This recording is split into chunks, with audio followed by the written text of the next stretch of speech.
Tonton video ini sampai selesai agar Anda tidak gagal paham.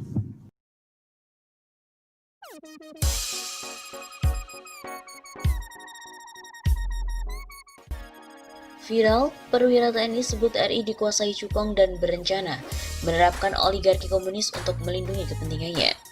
Viral video dari dua perwira TNI aktif yang mengungkapkan unek-uneknya melihat kondisi bangsa Indonesia hari ini. Video tersebut diunggah oleh akun Facebook Anton Permana yang dikutip melalui redaksi pada 3 Oktober. Disebutkan bahwa dua perwira TNI dalam video adalah Kolonel Suraji dan juga Kapten Infanteri Gerardus Bolak. Disebutkan bahwa dua perwira TNI dalam video adalah Kolonel Suraji dan juga Kapten Infanteri Gerardus Borlaks. Setelah kemarin ratusan purnawirawan TNI turun gunung, sekarang perlahan namun pasti para juniornya pun mulai berani tampil menyuarakan kebenaran untuk menyelamatkan bangsa ini. Dan ini pasti ada risikonya. Salut dan bangga buat para prajurit TNI kita, komando, tulis Anton Permana. Dalam salah satu video, anggota TNI yang memakai baret hitam dan mengaku sebagai salah satu dosen di Kodik Latal Center Nafis. Ia menceritakan bagaimana negara Indonesia saat ini dalam penguasaan cukong. Ia menyebut para cukong tengah terancam dengan adanya transparansi berencana menerapkan sistem pemerintahan oligarki mutlak atau komunis untuk melangsungkan kepentingannya.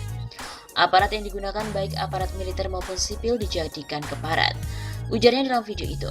Ia kemudian mengajak para perwira untuk berjuang, membongkar dan menyikat kemaksiatan. Di video tersebut, yang lainnya, TNI Baret Merah juga mengaku sebagai perwira senior pasukan khusus membenarkan apa yang disampaikan oleh Kolonel Suraji. Kita dikendalikan oleh orang-orang dan oknum yang di luar bangsa kita. Begitu jelasnya.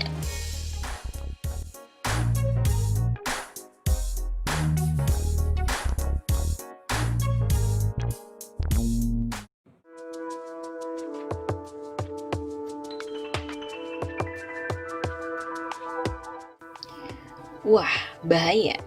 Ternyata Cina terbukti akan bangun pangkalan militer di Indonesia. Sebuah laporan tahunan Departemen Pertahanan Amerika Serikat atau US Department of Defense mencatat fakta bahwa Cina memiliki proyeksi perluasan kekuasaan.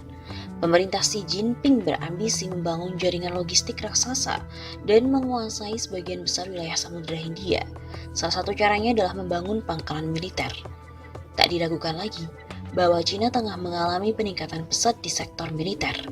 Pembuatan sejumlah rudal balistik berhulu ledak nuklir hingga kendaraan tempur super canggih seperti kapal induk 003 adalah bukti negeri tirai bambu punya ambisi untuk menjadi salah satu kekuatan dunia selain Amerika Serikat dan juga Rusia.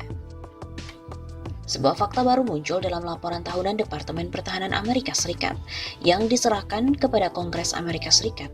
Menurut laporan ASEAN Nikkei Review, salah satu poin yang tercantum dalam laporan itu adalah soal peta kekuatan militer Cina. Laporan Departemen Pertahanan Amerika Serikat juga membahas soal kemungkinan Cina membangun jaringan logistik di sejumlah wilayah Samudra Hindia. Sejumlah negara masuk dalam rencana Cina untuk pembangunan fasilitas logistik militer. Data itu tercantum di halaman 200 soal perkembangan militer dan keamanan yang melibatkan Republik Rakyat Cina tahun 2020. Ada 5 negara yang menjadi target Cina sebagai tempat di mana pangkalan militer Tentara Pembebasan Rakyat Cina atau PLA yang akan dibangun. Kemudian, yang mencengangkan lagi adalah ada nama Indonesia dalam laporan itu. Selain Indonesia, ada 3 negara Asia Tenggara, Thailand, Singapura, dan Myanmar yang juga menjadi sasaran Cina. Kemudian laporan itu juga menyebut bahwa Cina ingin membangun pangkalan militernya di Pakistan dan Sri Lanka. Tak cuma Asia, Cina juga tengah berusaha melakukan pendekatan ke sejumlah negara Afrika dan Oseania, yang menjadi dasar pemikiran Departemen Pertahanan Amerika Serikat. Memberikan prediksi ini adalah pasca dibukanya pangkalan militer Cina pertama di Djibouti, salah satu negara yang masuk dalam kawasan tanduk Afrika pada 2017 silam. Menurut laporan lain yang dikutip dari South China Morning Post atau SCMP, pangkalan militer Tentara Pembebasan Rakyat Cina Djibouti dibuka pada 1 Agustus 2017. Xi Jinping menunjuk Angkatan Laut Tentara Pembebasan Rakyat Cina sebagai operatornya.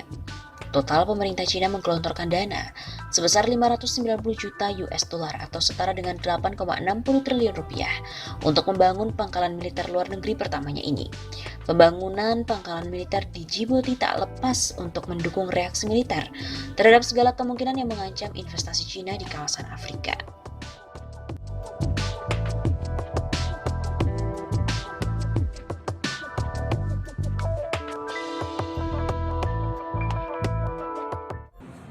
Assalamualaikum teman-teman. Itu tadi saya baca postingan Mas Wisnu transparan, bahasanya halus.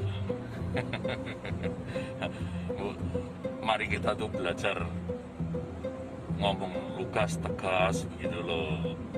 Jadi memang kondisi negara kita ini kalau dalam pandangan ilmu ya, dalam pandangan ilmu strategi, ilmu hukum dan lain-lainnya ya, memang sedang dalam penguasaan cukong seperti yang disampaikan Bapak Bambang Susatyo itu yang di MPR itu Mas. Mulainya dari mana? Dari undang-undang politik. Undang-undang politik tentang keuangan ada sumbangan dari asing. Sumbangan partai politik diperkecil sehingga cukong masuk. Nah, cukong yang membiayai pejabat-pejabat publik ini kan nanti yang berbalas budi. Itu mulai dari tingkat bupati, gubernur, ya mungkin sampai tingkat pimpinan atas. Nah, sehingga semua anggaran itu kebanyakan kita lihat sajalah. Apa membela rakyat? Apa membangun betul? Kebanyakan yang banyak membangun cukong-cukong itu. Makanya sampaikan Bapak Menhan saat kampanye, 4 orang mempunyai kekayaan sama dengan 100 juta bangsa kita. Itu dari mana? Kalau sistem seperti itu jelas, sistem mafia yang diterapkan. Kalau sistem mafia ya jelas tidak akan transparan. Sulit itu.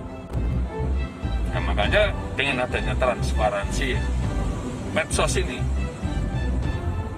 para cukong itu terancam sehingga mempengaruhi, ingin membuat sistem pemerintahan yang oligarki, kekuatan mutlak.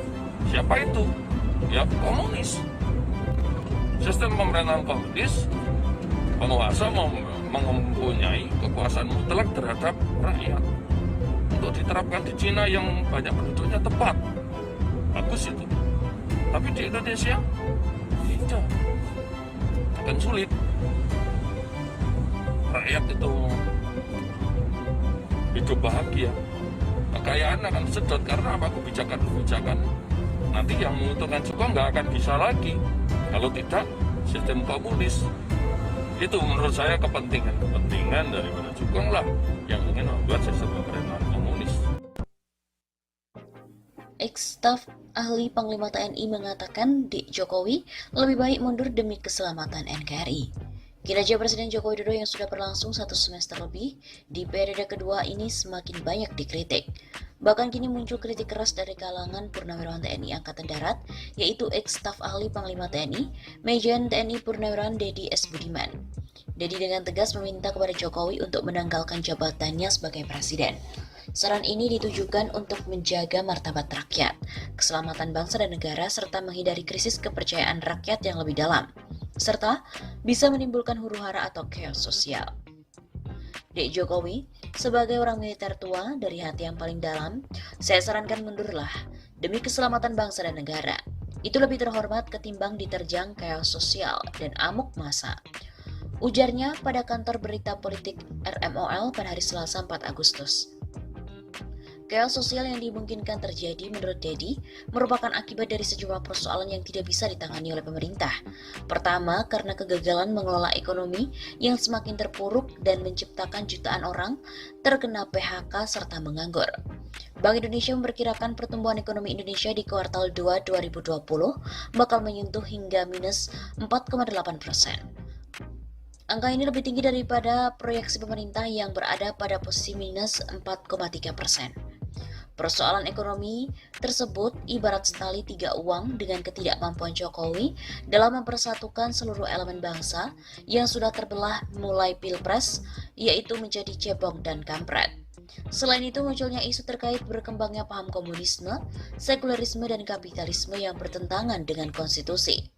TAP MPR serta Undang-Undang Dasar 1945 juga bisa menjadi sebabnya. Belum lama ini, Dedi juga menyoroti berubahnya kedaulatan rakyat menjadi daulat oligarki partai politik dan para taipan. Hal inilah yang menurutnya mempertegas arah gerak keberpihakan pemerintah yang sebenarnya. Kedaulatan ekonomi tidak lagi di tangan rakyat tetapi di tangan asing, asing dan sembilan naga. Sehingga kebijakan rezim sudah tidak berpihak kepada rakyat, akan tetapi berpihak kepada asing, asing dan juga sembilan naga. Dedi memberikan contoh real dari keberpihakan pemerintah tersebut dari segi regulasi, di mana faktanya adalah penyusunan RUU Omnibus Law yang dipaksakan tidak partisipatif.